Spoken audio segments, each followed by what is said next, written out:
So this is Chewy. Chewy has a crossbeak. Say hi, Chewy. Chewy is adorable.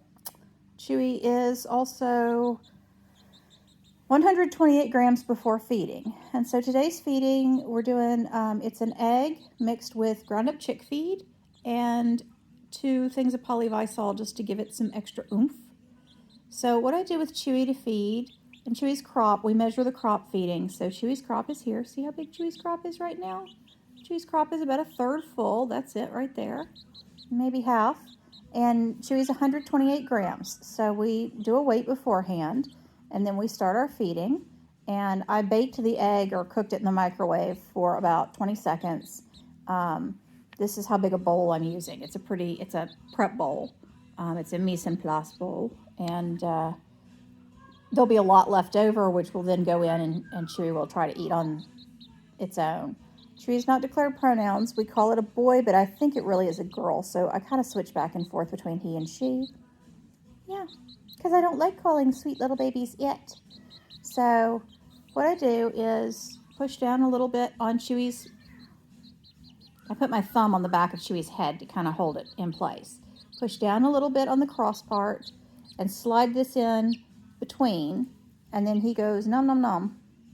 And sometimes we get it and sometimes we don't, because sometimes I make little bullets that are too big. So there's a little bullet. Let me see. It's about the size of a pea. Weep.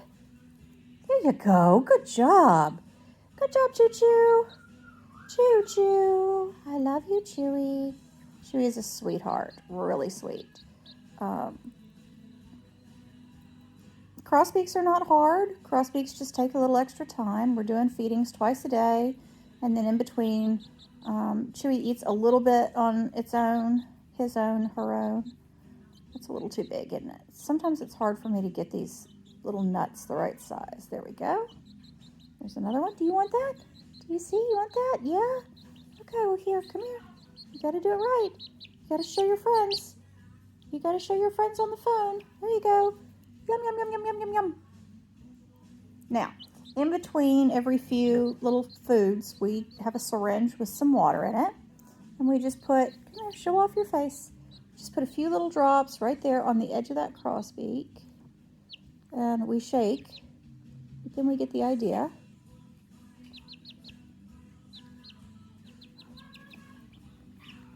I know, if you keep your face still, I can drop it in your beak.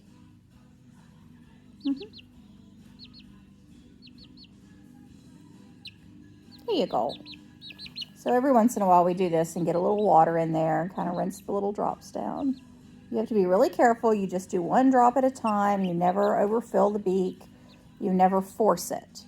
If they start shaking it out and they refuse to swallow, you quit. And, you know, it's the same thing with the little pellets. If he starts fighting really hard, I quit for a little while and let him run around, and then we try again. So yeah, here we go. You ready? And ready? Choo choo. In you go. Nom nom nom nom nom nom. Did we miss? Yeah, a little bit fell out. Let's try again. All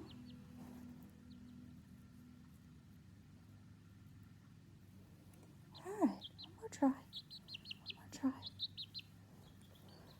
So we have this down to about a 15 to 20 minute process if he's behaving. And I don't always do the egg cooked. Most of the time I mix the food with water and a little bit of egg, and I don't cook it. And I make it into kind of almost like a bread dough consistency or a Play-Doh consistency. It needs to be not too dry, not too sticky. You need to be able to roll a ball, but you can see it's all over my fingers. So this is a little too sticky, which is making it a little harder for us to get this down. But if it's too dry, then when you try to roll it into a ball, it just crumbles into a mess. So it's kind of a fine balance, and a lot of times you just kind of end up fooling with it for longer than it takes to feed the poor bird. I make a really runny mix and leave it in there for Chewy and Twister, who's in with Chewy, being mama bird right now, to mess with during the times between feedings during the day, because I only can feed twice a day usually. And then the I take a little bit of that runny mix. I take maybe, 2 tablespoons of that runny mix and then add dry crushed up chick food. And you have to crush the chick food in like a blender, or I use my magic bullet to crush it up into a very fine flour in order for this to work, because it has to be not chunky, not, not too big, not too little. It's a very Goldilocks kind of situation. And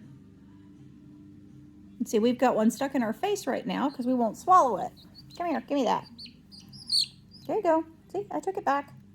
And that's because it was kind of, I don't know if you can see, it was kind of hard. And if it's too hard, he has a really hard time swallowing it.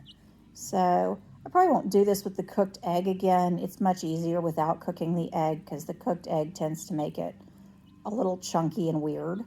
But I had hoped that with the cooked egg we would have a little bit better luck this morning. There you go. So that's all there is to it. It's really not as hard as it sounds. It's just a cooperation thing, and it takes them a little while to get the idea that you're actually feeding them and not trying to torture them every time. But once they get the idea, I mean, every time I go into the room where he is with Twister in a little pack and play, as soon as he sees me, he comes running to the edge. He's like, pick me up, let's go get food. So we know that this is coming and that this is a good thing, and he's really not traumatized by it, even though it may look like he's sort of traumatized every time I try to do this and he hollers at me. I think we're doing a good thing. So yeah, that's a really long video to tell you all about how this works, but I hope that it will help in some way. And excuse my face and excuse the angle of the video, but it's really hard to make videos by yourself with a squirming chicken. And if you have any questions, feel free to send us an email.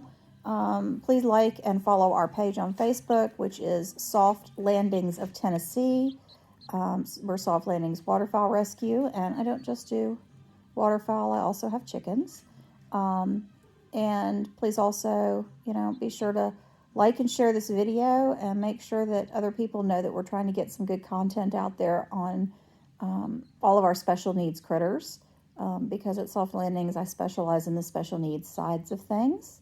So if you have any questions, if you have any other videos that you would like to see with regard to special needs ducks and chickens, just let me know. And as always, we really appreciate your support, and flock out.